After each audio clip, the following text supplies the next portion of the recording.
Praise be the name of the Lord. Hallelujah. Amen. Kala ko may testimony pa. Mukhang, actually I decided today that I'm going to stay until the end of our service. Kasi po, medyo nagagawal din akong bumalik pa sa Poywan. So, I presume, I thought there was still a testimony. But nonetheless, pag-asarap po na talagang tayo ay magkakasama na salamat, Sister Carmen. Palapan muli natin si Lord sa araw na ito. Hallelujah. Tunay po na napakasarap magpuri sa Panginoon. Ang atin pong line-up today ay talagang Tagalog na Tagalog. Sa katunayan, mula pa sa ating MC, ako'y masyadong nahuhulog sa lalim ng kanyang mga katagal. Purihin ba ang Panginoon? Talaga pong kapag minsan sa buhay talaga natin, ang ating labis na pagkilala at pagmamahal sa Diyos ay pagkaminsan nagdudulot ito ng sobrang lalim ng ating mga pananaw, mga matalinhagang mga pananalita. Amen? Purihin po ang Panginoon. At mahalin natin ang ating sariling wika. Bagamat magpatawad niyo sapagkat ang lagi kong ginagamit ay English. Anyway, kasi po doon sa Payuan, marami rin po ang mga foreigners na nagpunta. So sa araw na ito mga kapatid, gusto ko muna magpasalamat sa Diyos muna sa lahat dahil muli po tayo nagkasama-sama. Ano po? At lagi ko pong pinananabikan ang ganitong panahon na tayo po, o ako ay makadalaw dito sa Shonan. Amen? Okay lang ba yung nagtitranslate natin? Kaya dinadahan-dahan ko lamang ang aking pananalita. Sa araw na ito, nais ko pong magbahagi sa inyo ng mensahe na naniniwala po ako na magdudulot sa atin ito ng kalakasan. Ako po ay naniniwala na bawat isa sa inyo nagpunta sa lugar na ito para kayo ay makatanggap ng pagpapala. Amen? Amen. Amen ba? Amen. Okay. Kayo ba excited na mapagpala? Amen. Oh, amen kayo ng amen. Nakikita ni Lord mga puso ninyo. Baka naman nag-i-amen nga kayo. Di naman kayo nakikinig kung ang isip ninyo nasa ibang mga lugar o nandun sa inyong date mamaya. Okay, basta amen ng amen. Nakikita natin sa Panginoon. Ang buong ginagawa ng ating buhay sa lugar na ito ay nagsusumamo tayo sa Diyos, sumasamba tayo sa Diyos. Amen? Amen. Dahil kinikilala natin kung wala ang Diyos, wala tayo. Kung wala ang Diyos, wala tayong saysay. Ganun bang ating pananaw? Kung wala ang Diyos, you're nothing. Sabi ni Jesus, apart from me, you can do nothing. You are nothing. You are useless. Kaya nga po ating kinikilala na sa lahat ng pagkakataon sa ating buhay, ang Diyos ay mahalaga sa atin. Sabihin mo sa katabi po, ang Diyos ba ay mahalaga sa iyo, kapatid? Ang Diyos ba ay mahalaga sa iyo, kapatid? Okay. Pag-usapan po natin sa araw na ito, ang isang tema na nais ko pong malaman ninyo na ito po ay napakahalagang matutunan ng bawat mananampalataya. At malaman ang kabuluhan po. Ito ay ang subject po na aking nais talakayin ngayon ay patungkol po sa worship. No? Amen? Worship. Sabihin natin worship. Worship. At nais ko po ang pamagat ng ating message today ay we worship at the Lord's Supper. Amen. Okay. Ano ba ang ating Lord's Supper dito sa Shonan tuwing first Sunday ba? First Sunday. Okay. So, ang nais ko pong gagamiting talata sa araw na ito, yung ginagamit po ng mga pastor sa pag-officiate po ng Lord's Supper. At nakikita po natin dito sa ating text sa araw na ito na napaka-practical po ang mga katotohanan dito ayon sa pagkasulat ni Pablo. Ang ating text ay 1 Corinthians, unang sulat ni Pablo sa mga taga-Korinto, Kapitulo 11, verses 23 to 26.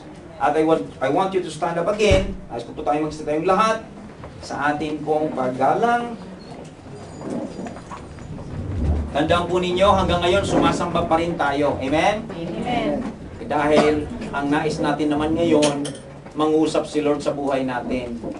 Kaya buong puso tayong magbubukas ngayon, buong kaisipang malaya, na hindi natin hahayaan ang anumang mga balakid na maunawaan ang kanyang nais sa ating buhay. Babasahin po natin ang mga talatang ito. Sabi dito, from verse 23, For I received from the Lord that which I also delivered to you, that the Lord Jesus, in the night in which he was betrayed, took bread, and when he had given thanks, he broke it and said, "This is my body, which is for you. Do this in remembrance of me." And verse 25, in the same way, he took the cup also after supper, saying, "This cup is the new covenant in my blood. Do this as often as you drink it, in remembrance of me. For as often as you eat this bread and drink the cup, you proclaim the Lord's death until He comes." Let's bow down our heads and pray. Father, we thank you today. We thank you, Lord God, because we believe we have blessed you today by our songs, by our hearts, O God, kung paano po ang aming puso sa araw na ito, Panginoon, ay tunay na nagpuri, umawit sa iyo, Panginoon.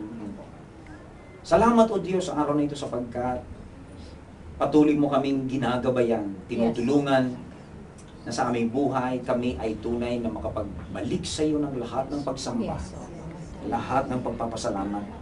Salamat din sa araw na ito sapagkat nandito kami ngayong muli, magkakasama kami mga anak mo, Ama, upang muli po kami magtiwala sa iyo at patuloy po kaming mabusog ng iyong mga spiritual na pagkain sa araw na ito, Panginoon. Walang iba kundi ang iyong mga salita. Yes, oh God. O Diyos na dakila, Ama, sa pangalan po ni Jesus, patuloy po kayong kumilos.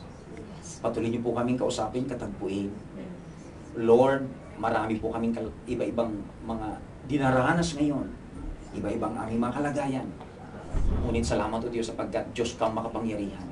Amen. Kilala mo ang bawat isa sa amin. Batid mo ang aming kinalalagyan ngayon, ang aming kailangan.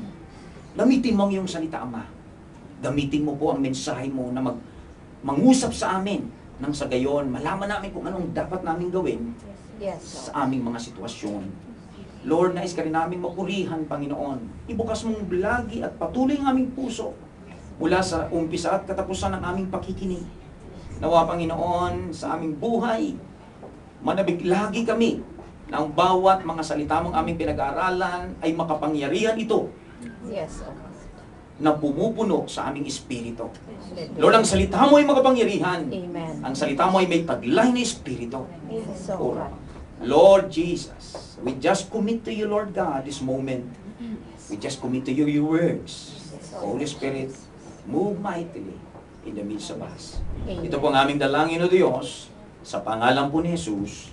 Amen. Amen. Amen. Hallelujah. Palapakan po natin ang Panginoon.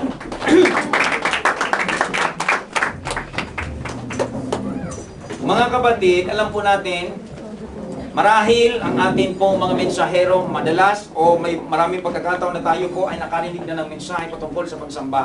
Ngunit nais ko pong ipaalala muli sa inyo na bilang mananampalataya na ang pagsamba ay pinakamasasabi po natin the soul of our existence as a church.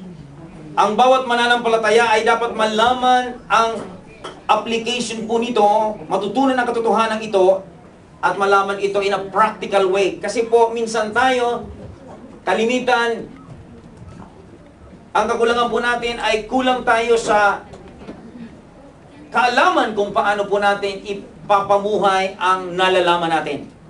Hello? Amen. Masarap makinig sa mga kaunawaan, sa maraming natututunan. Ngunit iba naman kung paano isagawa ang natututunan, hindi ba?